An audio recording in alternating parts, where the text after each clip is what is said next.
Hello, and welcome to this video where we will go through the ACE scales. We begin with this image. What does ACE measure? Well, it is of course an aptitude test. You can also call it a cognitive test, an ability test, a logical test, or an intelligence test. As we say in Swedish, a dear child has many names. So what all these synonyms have in common is that they deal with aptitude. That is to say, something that we are born with.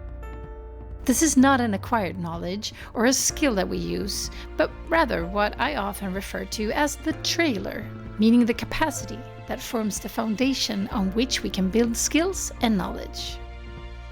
We all have different predispositions for this trailer. Some people are pulling around a smaller trailer, while others have large truck beds, allowing them to stack many different things.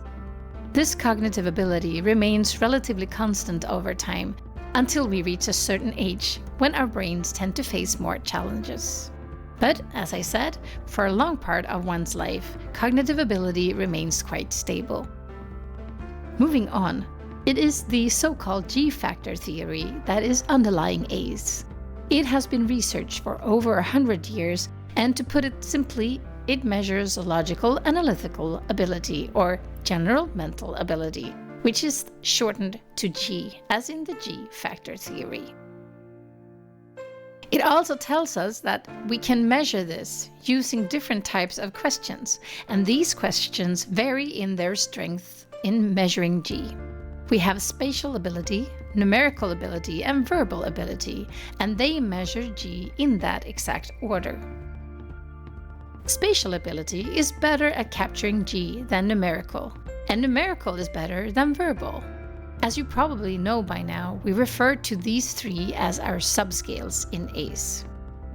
Logical and analytical thinking is incredibly important for our ability to solve problems, handle situations, navigate daily life, make decisions, learn new things, and more.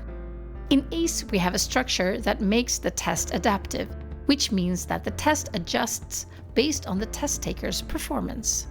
This means that each candidate starts at a difficulty level slightly below average on the first question.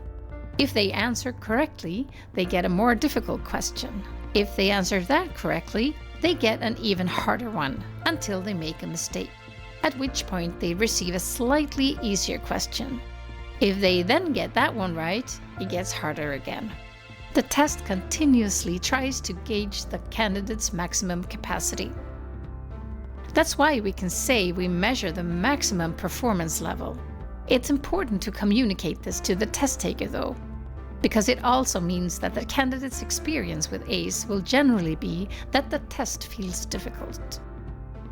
When we say that we measure future potential, this relates to the fact that our capacity doesn't change much over time, as we mentioned earlier. That's why we can claim to measure future potential.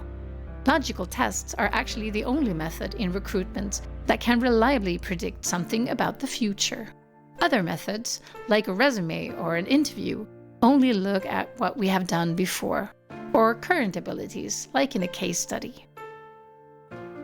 Lastly, ACE consists of several different versions, but we have two general versions that are the most commonly used, and I recommend sticking to them if you are unsure. The longer version consists of 24 questions. You get 8 questions for each of the 3 subscales in our high-precision version. The candidate's maximum time is 75 minutes to complete these 24 questions. Then we have the shorter version. It consists of 12 questions with a 30-minute time limit. You might wonder why there's less time per question in the shorter test. Well, this has to do with the nature of the verbal questions in the short test. We only use word analogies, or word pairs, in the short test, whereas in the longer version, we include verbal matrix questions, which are more complex and require more time to answer. So the two tests have slightly different characteristics. And if you are very keen on getting a thorough assessment of a person's logical ability, you should always use the longer version. Remember, in the short test, you can only look at the overall score and not at the subscales. If the subscales are important for the role, then you should use the 75-minute test. The shorter test is primarily used in a recruitment process where we have many known candidates, perhaps internal candidates, who have demonstrated their capacity over a long period and shown what they are capable of. Note that the candidate does not need to answer all questions to get a valid result. And in the reports, you can see how many questions they've answered. The report will also indicate if too few questions have been answered, suggesting that the test should be retaken. Now let's take a closer look at what we have available in ACE. We have a total score, which we call the ACE score. This is displayed on a 10-point scale called the Standard 10 or STEN scale. Both the ACE score and the SPEED score are shown on the STEN scale. The higher score, the greater the logical ability is. And the higher score you have on the SPEED scale, the faster you have completed the test. The scale runs from 1 to 10, where 10 is the highest. Here we also see our subscales on the right, showing values for both ability and speed for specific abilities being tested. I'll remind you again that if we use the shorter test, we should disregard the information from the subscales entirely. A reminder as well that the three scales contribute differently to the final result. Spatial ability is the most important in the overall result.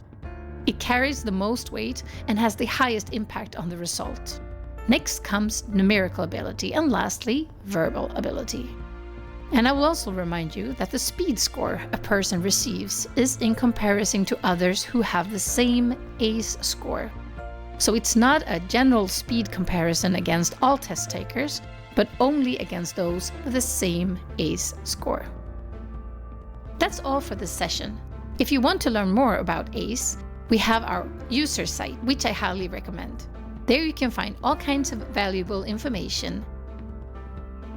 You can also call us on +46 8 32 42 42 or on email support@master.se if you have any questions. Thank you for watching.